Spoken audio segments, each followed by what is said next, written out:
quem foge de problema, foge da riqueza. A escola não te ensina isso. Ou seja, o pobre sempre vai ter que dar o dinheiro pro rico. Tá na Bíblia.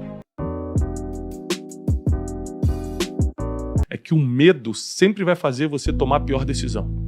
Teve medo e enterrou o talento. Quando a pandemia chegou, eu morava nos Estados Unidos. E eu estava investindo em imóveis lá. A pandemia começou, passou uns meses, a gente começou a ficar bem assustado. A gente falou, vamos voltar pro Brasil pra gente ver o que vai acontecer com o mundo. A gente estava entendendo, estava naquela época que estava em lockdown geral nos Estados Unidos. O pessoal estava, os mercados tudo vazios, não tinha papel higiênico, não tinha água no mercado, era uma loucura. A gente pegou o avião e voltou pro Brasil. Como não ficou claro o que estava acontecendo, eu cometi um pecado, porque a Bíblia diz que tudo que você não faz por fé é pecado. Então, eu, na minha falta de fé e alimentando o meu medo, eu decidi vender alguns imóveis que eu tinha na América. E foi uma coisa... E foi uma perda financeira enorme que eu tive, porque pelo medo eu falei, não sei o que vai acontecer com o mundo, pelo menos eu trago algum dinheiro pro Brasil. Nesse pensamento, eu coloquei os imóveis para vender, vendi rápido. O que aconteceu? A pandemia, 6 meses depois, fez os mesmos imóveis valorizarem de 30% a 35%. Ou seja, eu perdi não só a oportunidade, mas perdi também por vender, repatriar o dinheiro, pagar o imposto de ganho de capital, não sei o quê, eu podia ter evitado tudo isso, tanto o imposto quanto vender pelo preço que eu vendi, podendo ter vendido 30%, 40%, 6 meses depois, por causa do medo. Eu me arrependi, eu entrei no meu quarto, orei para Deus e falei assim, nunca mais eu vou tomar uma decisão por medo, me perdoa pelo que eu fiz. Quem perdeu fui eu, mas eu sei que eu desagradei a Deus também por ter agido pelo medo, porque para quem acredita na Bíblia, o medo não pode ter opinião nas nossas decisões. A minha maior crítica à educação formal de hoje é que você não estuda o que você vai usar na vida. Por exemplo, na vida você vai usar a inteligência emocional o tempo todo, você vai ter que lidar com pessoas, você vai ter que perdoar a gente, você vai ter que aprender a lidar com pessoas difíceis. A escola não te ensina isso. Eu tenho um livro que chama Especialista em Pessoas, a gente até falou aqui já no Primocast sobre ele, que eu faço essa crítica à educação. Finanças, você vai lidar todo dia com dinheiro, até o último dia da sua vida, mas a escola não te ensina isso, mas te ensina coisas que você nunca vai usar, tabela periódica, fotossíntese, um monte de coisa que você nunca vai usar. Conclusão, esse cara vai sair rico ou vai sair pobre? Qual cara? Esse cara que saiu da educação formal e foi tentar a vida trabalhando numa loja, encontrando um emprego. Tecnicamente, se for comparar com rico ou pobre, ele é rico ou ele é pobre? Não, estatisticamente ele vai ser pobre. Pela estatística ele vai ser pobre, sim. Ok? Mas ele vai trabalhar para quem? Para alguém. Esse alguém é rico. Esse alguém é rico. Aí a Bíblia diz assim no versículo 28. Tirem o talento daquele que tem 1 e entregue para o que tem 10. Ou seja, o pobre sempre vai ter que dar o dinheiro para o rico. Tá na Bíblia. Mas não é por causa da injustiça do mundo, como a gente fala.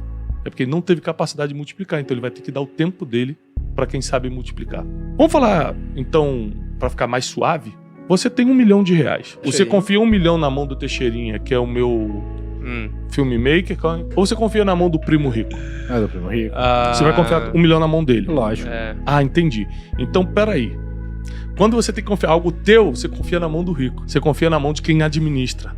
Você confia na mão de quem tem 10, não de quem tem 1. Então a gente tem que lembrar que por mais seja duro escutar isso, porque não é fácil escutar isso que eu tô falando. Porque as pessoas ficam ofendidas porque elas se veem nessa realidade e ela não consegue sair dali. Mas a verdade é que a própria Bíblia fala no versículo 28, o teu castigo vai ser o seguinte, você não conseguiu multiplicar o talento, então o talento que estava contigo não vai ser perdido não, meu irmão. Passa para mim e eu vou dar pro que tem 10. Então o que tinha 10, na verdade ficou com 11. Ele multiplicou de 5, olha aqui, aí eu vou bater na tua teoria agora que o 5 e o 2 é a mesma coisa.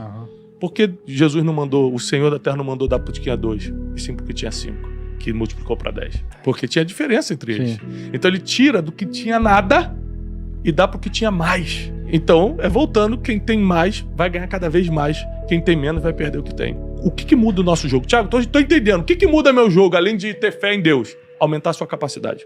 Esse é o que muda o jogo, segundo a Bíblia. Quanto mais livros você ler, quanto mais podcast você escutar, quanto mais palestra você participar, quanto mais mentoria você entrar, com quanto mais pessoas que entendem mais do que você sobre a vida, sobre um assunto específico você caminhar, mais você vai aumentar a sua capacidade. Deus queria fazer um milagre na época de um profeta chamado Eliseu. E existia uma viúva que não tinha mais o que comer em casa. A viúva procura Eliseu e fala o seguinte, os credores vieram aqui, vão tomar meus filhos. eu não tenho mais o que comer, não tenho mais com o que pagar minhas dívidas. Fala o seguinte, ó, pega umas vasilhas e enche de azeite.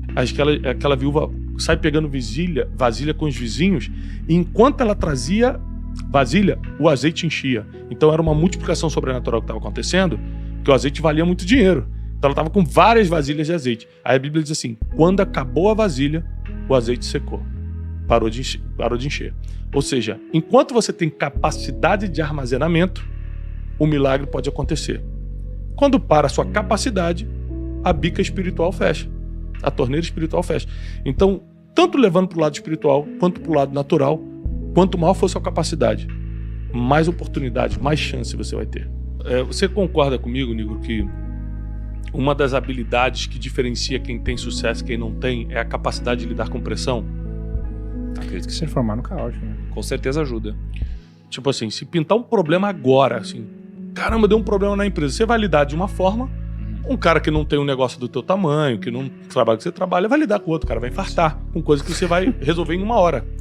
Porque a habilidade de lidar com a pressão faz você resistir a certas dores, você já não se importa com certas notícias, você sabe qual é o caminho para sair. E outra coisa, quem foge de problema, foge da riqueza. Então, quando ele enterra o talento para fugir de problema, não quero bater de frente com esse cara que é duro, ele abriu mão da riqueza. Quem encara problema, e principalmente resolve o problema dos outros, é quem encontra o caminho da prosperidade. A gente gravou um dia desses com a cofundadora do Nubank. Uhum. E aí, a gente perguntou assim, como ter clientes que amam a sua empresa? E ela disse assim, simples, resolva uma dor muito importante para o seu cliente.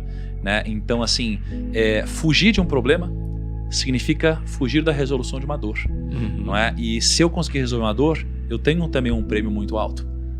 Então, o que esse cara fez foi exatamente o oposto disso. Então, assim, até voltando no exemplo que eu dei do Teixeirinha, eu confio, por exemplo, as minhas redes sociais na mão dele.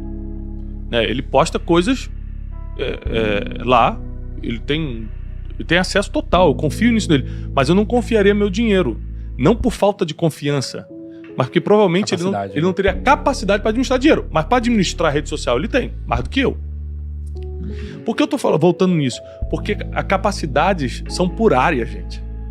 Nem todo mundo que é capacitado numa coisa vai estar capacitado para administrar outra. Então, quando a Bíblia coloca aqui os talentos, está diretamente falando o seguinte: qual é a sua habilidade de lidar com dinheiro, por exemplo? Qual é a sua capacidade para lidar com isso? Você concorda que nós somos 4 pessoas na mesa, se Deus agora milagrosamente colocasse R$1 milhão na conta de cada um, nós 4 teríamos destinos financeiros completamente diferentes, ou seja, os 4 vão tratar o dinheiro de forma diferente. Então, a sua capacidade determina a velocidade que você vai multiplicar as coisas. Para mim, o mais importante é que todo mundo recebe um talento. Você pode achar que Deus esqueceu de você, porque Ele só te deu 1. Mas um dia você pode ser a pessoa que recebe 5. Mas multiplica esse 1 primeiro, porque a própria mensagem aqui que nós lemos diz que quem for fiel no pouco, o Senhor vai colocar sobre o muito. O pouco que você tem, e às vezes você está desprezando, é muito para quem não tem nada. Então pega esse pouco que você tem, aumenta a tua capacidade para multiplicar isso. Porque esse pouco vai virar um poucão, esse pouco vai virar algo médio, daqui a pouco você está sobre grandes coisas. Deus não é injusto. Ao contrário, Ele é um Deus de justiça, mas Ele dá o que você pode administrar hoje. O que está na sua mão hoje, multiplica.